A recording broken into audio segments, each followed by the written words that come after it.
हरियाली तीज करने वाली माताएं थोड़ा ध्यान से सुनना।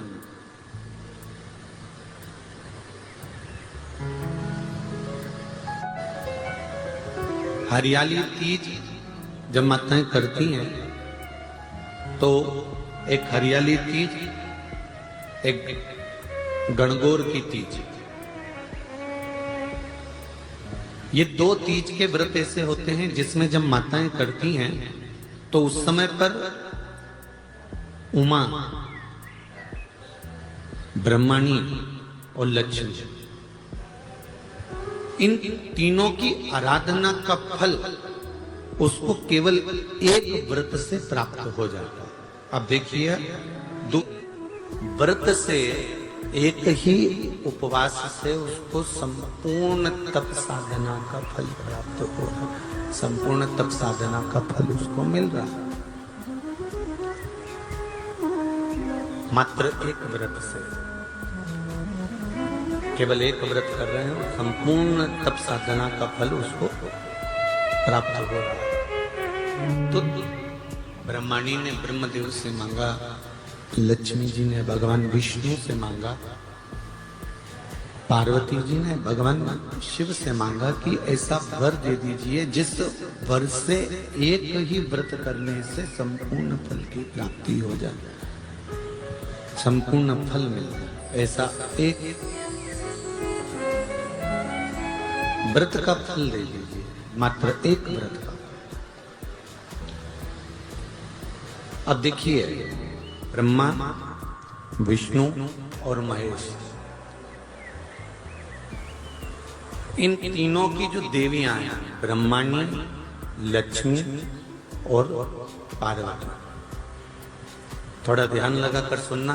तीज शिव महापुराण की कथा ही नहीं, आप जो तीज करते हो, हरियाली करो चाहे सातुड़ी करो, उस तीज की महत्वता क्या है, इस हिंगोली की शिव महापुराण की कथा में अपने को समझना है कि उसकी मूल तत्वता, उसकी महत्वता है क्या, उसका महत्व क्या है। भगवान ब्रह्मा, भगवान विष्णु और भगवान शिव, इन तीनों की जो अर्धांगिनियां, ब्रह्मणी, लक्ष्मी और पार्वती, इन तीनों ने तप कर कर, साधना कर कर ब्रह्मदेव को, भगवान विष्णु को और भगवान शंकर को प्राप्त किया। और तीनों ने प्राप्त कर कर तीनों देवताओं से वर मांगा कि वर हमको ऐसा दीजिए कि हमारे तप साधना का फल नारी को तीज के दिन प्राप्त हो जाए। अब एक बात ध्यान से सुनिएगा, सारे व्रत, आपका अगर स्वास्थ्य खराब हो गया तो आप व्रत छोड़ सकते हो। जितने भी व्रत आप लोग कर रहे हैं पूर्व के, सोमवार, मंगलवार, एकादशी, छठ, पंचमी, चतुर्थी, अगर आपका स्वास्थ्य खराब है तो आप उस व्रत को छोड़ सकते हो, सारे व्रत को छोड़ सकते हो। पर तीज का जो व्रत होता है, ये व्रत एक बार लेने के बाद जब प्राण छूटते हैं तभी ये व्रत समाप्त होता है, अन्यथा बीच में ये व्रत समाप्त नहीं।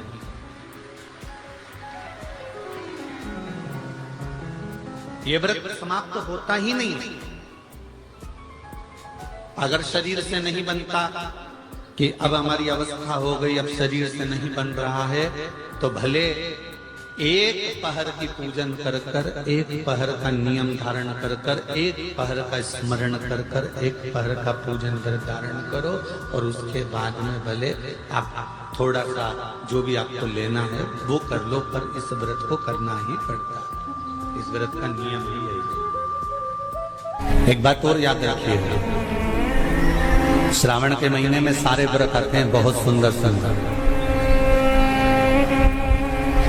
छोटी तीज का व्रत भी अभी आ जाता है, बड़ी तीज का व्रत भी आ जाता है। ये 4 महीना जो व्रत आते हैं, इन व्रतों की मूलता क्यों कही गई है?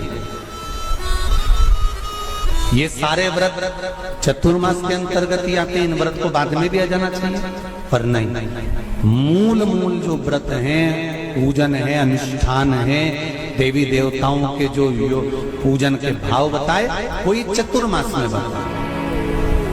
इसका कारण क्या है? क्यों चतुर्मास के व्रत की महत्वता होती है?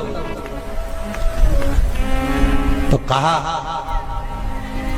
इस चातुर्मास के अंतर्गत स्त्री नारी जो व्रत धारण करती है, हाथों में चूड़ा पहनना, पाँव में पायल पहनना, महावुर लगाना, मेहंदी लगाना, ये जितने छोटी तीज, बड़ी तीज और अन्य तीजों आएंगी, त्योहार आएंगे चतुर्मास में, माताएं हरतालिका तीज हुई, छोटी तीज, बड़ी तीज हुई, भादों के कोई व्रत हुए, अनुष्ठान हुए, छठ हुई, पूजन, जो भी माताएं पूजन करेंगी उसके अनुसार वो हाथों में, शरीर पर 16 श्रृंगार धारण करती हैं, बहुत सारे श्रृंगार धारण करती हैं, और श्रृंगार धारण करने के साथ साथ माताएं अखंड सौभाग्य की वस्तुएं भी इन 30 त्योहार पर दान करती हैं।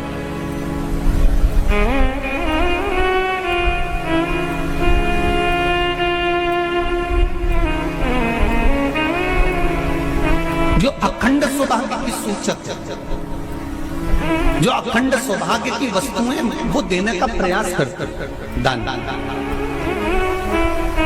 क्यों जीजियो, एक बात बताओ, जितने भी माताएं कथा सुन रही हैं और जितने फेसबुक यूट्यूब पर सुन रहे हैं और जितने आस्था चैनल पर सुन रहे हैं, श्रावण के महीने की श्रावण शिव महापुराण की कथा सुन रहे हैं, एक बात दिल से बताना, जितनी सौभाग्यवती माताएं होती हैं, ये संक्रांति पर भी 13 चीजें दान करती हैं, 14 चीजें दान करती हैं। बीच में कोई 16 सोमवार का उद्यापन करेंगी तो भी सुहाग की सामग्री देंगी, उद्यापन करेंगी तो भी सुहाग की सामग्री देंगी, कोई कार्य करेंगी तो भी सौभाग्य की सामग्री देंगी। सौभाग्य की सामग्री का दान क्यों किया जाता है?